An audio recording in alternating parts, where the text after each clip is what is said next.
All right, Barlow Brigade, happy Monday. Welcome back to the Barlow headquarters. Merry Christmas, everyone.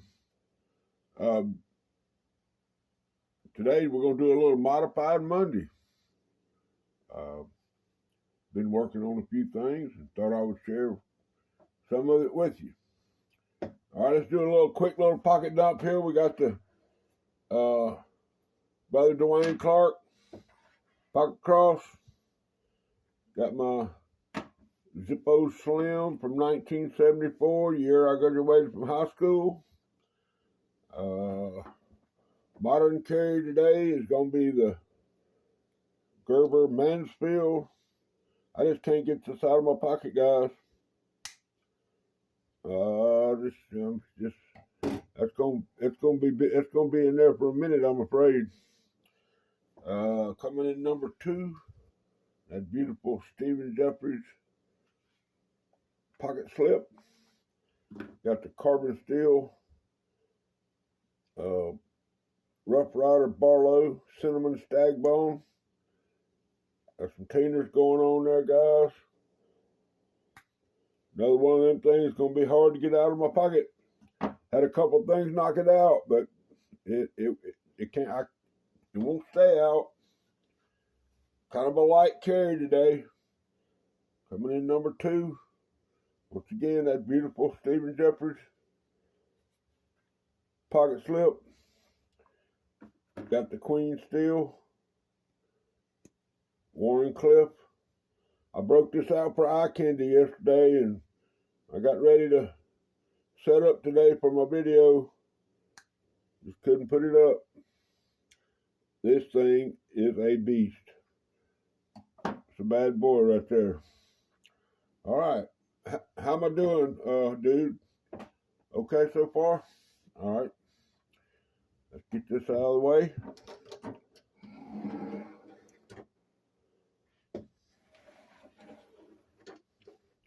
All right, guys. Modified Monday. Hadn't gotta tell y'all. Y'all know that I've kind of done this. Kind of been a staple on my channel here for the last I don't know, a couple of months. It all started back when I watched Brother Aaron Williams at AMW's Custom Designs. I watched him. I came over from Brother HT's channel. My brother Harold up there in Arkansas. Watched one of his videos. He mentioned Brother Aaron in one of his videos, and I went over there just to have a look. And the first thing I saw was him jig out this unbelievable Moore Maker knife. It just, I just put me right into my tools. Got me thinking, and well, 3 days ago he dropped a video about some Moore Maker knives that he had bought as seconds. I mentioned this yesterday. He did a little tune-up on them. That put me in the right mind to take this beautiful knife. And I got in there and filed down I had blade wrap, but I got in there with some little sandpaper, sanded on the back spring on the inside of the channel, got rid of the blade wrap. So, like I say, Brother Aaron continues to inspire and motivate me.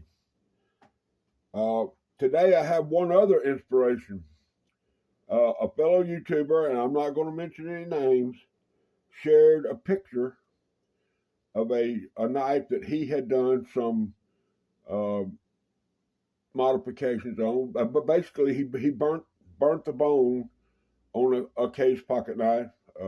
So Model 75 Stockman. And he shared this with me. Me and him,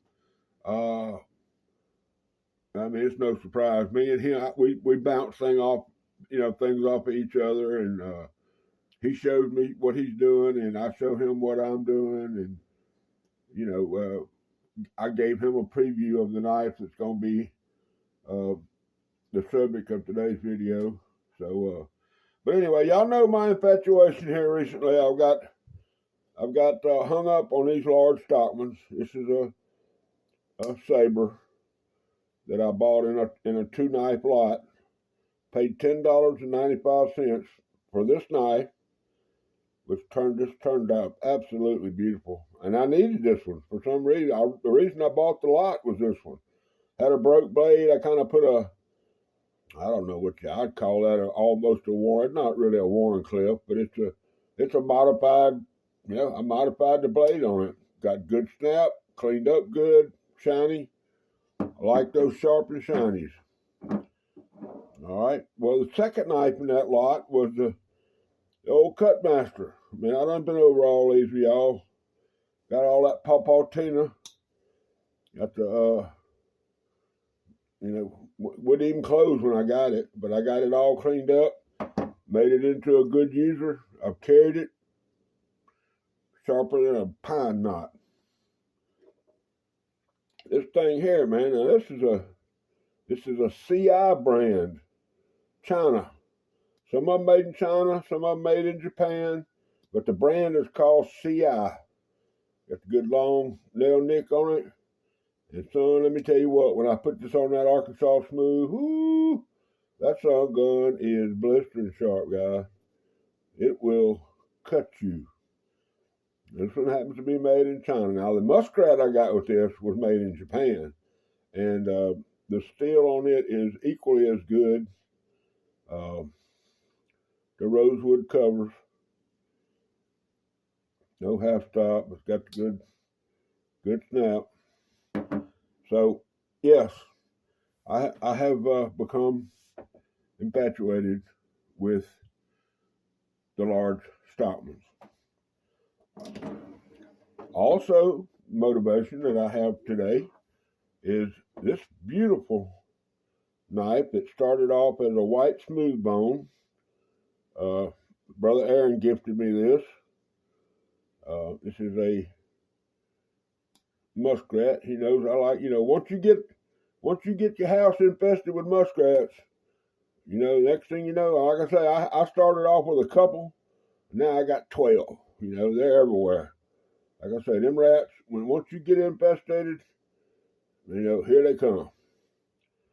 So, but y'all look at the covers. Like I say, this was a white smooth bone. It's a three-digit code on the Rough Rider number. But this is a bad boy right here, and I owe that to my brother Aaron at A&W Customs. All right, well, I'm taking y'all down the trail, and so let's get in there. Let me show y'all. This is a Wild Boar brand. Now, I came across this brand when I watched Stan at Collector's Universe. This is called the Dress to the Nines. You can see it right there. And it's just a little modern folder, got finger grooves, got pretty good snap, lock back. Didn't really want this one, but it was part of the lot. So I brought it on in there with the rest of them. Now, the second knife.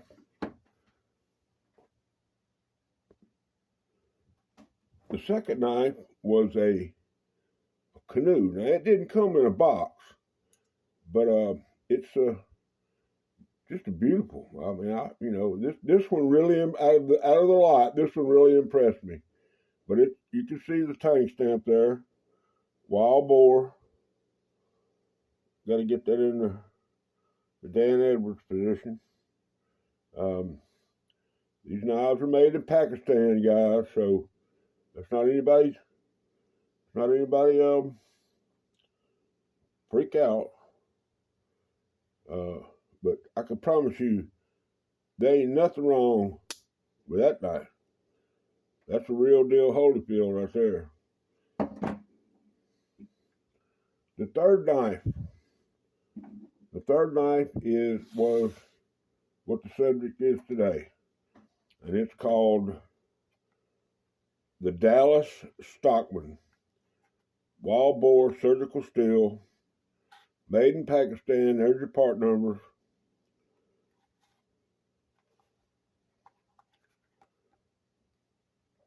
Main features of the Dallas Stockman are the jigged burnt camel bone handles.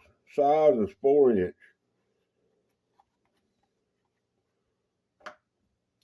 All right, so the last 3 days, I have watched college football, I have watched professional football, and I have worked on this knife. Now, I'm going to bring in my drop phone. For those of you that know, you know. And this is what the knife looked like whenever I got it. Hope y'all can see that. But see how it's burnt on one end, not burnt on the other end.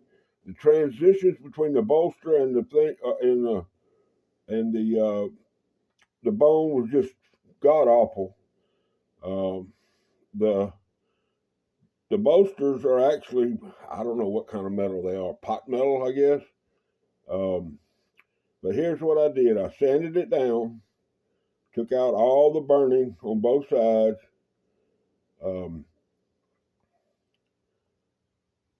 Sanded down it, made all the transitions smooth. Here it is again with the. I had one side finished. I had the blades taped up to where I could hold on to it. But all, the other side looked kind of like this, but it wasn't as good as this. But I've smoothed all the transitions down, tried to even everything up, and tried to get the knife to where it was worthy of any further effort, which I basically did. So here you go, guys. This is what I came up with. This is I don't know. I don't really have a name for the. I don't know what you call it. It's burnt jig bone, antique burnt jig bone. How's that sound? I really don't know what else to call it, but I got the transitions to where they're smooth. They won't snag on anything going into your pocket. Just got them all smoothed down. Took my little torch and burned them. Sandpapered them back off, burned them some more, sandpaper, did it 3 or 4 times, trying to get it to where I really wanted it. I think I got the ends a little too dark, but that's just me critiquing myself. All right, so, guys, I think it's beautiful. It polished up good good bone. They call it camel bone, but man, it's very resilient. It didn't crack when I got it hot. It was actually a great pallet, to use the artist term, a great pallet to use to do something like this. But, all that being said, and this is the knife that gives Pakistani knives a bad name. Now it's a beautiful knife, but guys, I can tell you, I'm no metal snob. Pretty nice etching on there. It says Dallas Stockman. I'm not a metal snob, but I can tell you that this is not an endurance steel. It's not even. It's probably stainless steel. It's probably 440A. I haven't sharpened it or anything. It's probably very soft.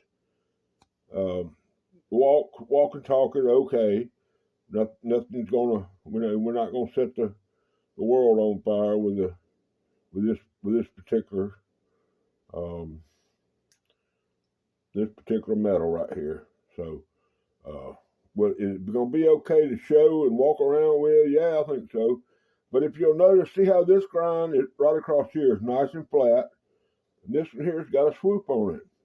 Well, if you turn them around, this one's nice and straight. Now remember, this was swervy. kind of like a new grind on a case, and this one's straight across. Now, on the pen blade, they're both straight across. So you see what I'm saying? The inaccuracies in some of this fit and finish and the blade steel make this the knife that gives Pakistani knives a bad name. Am I going to carry it? Am I going to taunt it? Probably so. You know, just because I can take it out and cut a, piece of barbed wire with it, or, cut whatever I want to with it. And if it breaks, okay, I paid $12.95 for 3 knives plus shipping. I'm into them for about, I don't know, $17, $18. So, but this knife is worth $17, $18. I can promise you that. I haven't done nothing to this one yet, but I can promise you that knife is worth every penny I paid. So these other two will just be a just bonus, I guess. I enjoyed doing this. I hope y'all enjoyed looking at it and enjoyed the content that I have created about this knife. So Modified Monday. It is anywhere near comparison to the job that Brother Aaron did on that muskrat. I did every time I hold something in my hand that he did, man, it just blows me away. All right, guys. Merry Christmas once again. I love all y'all. I hope all of y'all are suffering from Barlow madness. Oh, I forgot I'm sorry, dude. Forgot my eye candy, guys. Another one of them big Stockmans. This is 371 buck. Big Stockman, 4-inch, 4¼ inch Stockman, made in China. But it's a 2007 model, guy. That beautiful rosewood handles. I mean, I'll carry that every day and never even think nothing about it. Plus, it has the buck forever guarantee. So it doesn't matter if the buck makes it, it's got the guarantee. You send it to them, they send you another one. Okay, that easy. The mail call I'm getting today, supposedly, and of course you know how UPS is, I'm supposed to have another buck knife. I bought a 279 buck Bantam. I paid $5.95 for it, plus shipping. So y'all go out and buy a USA made buck Bantam for $5.95. So I don't. It may come in here and be a turd. I don't know, but it's going to be what I got. And I'm trying to get all 3 of the Bantams. I got the one Brother W.C. Quick gifted me when I won a contest. Shout out to W.C. Quick, man. I wake up with him every morning. Okay, next week, guys, I'm gonna have a bushcraft knife. Something way outside the genre here at Barlow Brigade, but I got a hold of it's a Calamus, like a machete. I don't really know what you call it, like a bush knife, but it's got a bad chip in the blade. So I'm going to change the blade's design and get that ready, share that with y'all next week. So, all right, guys, Merry Christmas. I love all y'all. One more little shout out to Bubba at Bubba's EDC. I'm going to email you today, and I want you to not buy a Rough Rider. Do not buy a Rough Rider, Bubba. I got you, brother. It's coming. It's going to be something I think it's going to cause some smoke around your ears, if you know what I'm saying. You may even get that sizzle. Anyway, guys, Merry Christmas. I love y'all. Happy New Year. If y'all don't get to see me before the New Year, And I hope all of y'all are suffering from Barlow madness. And remember, rule number 9.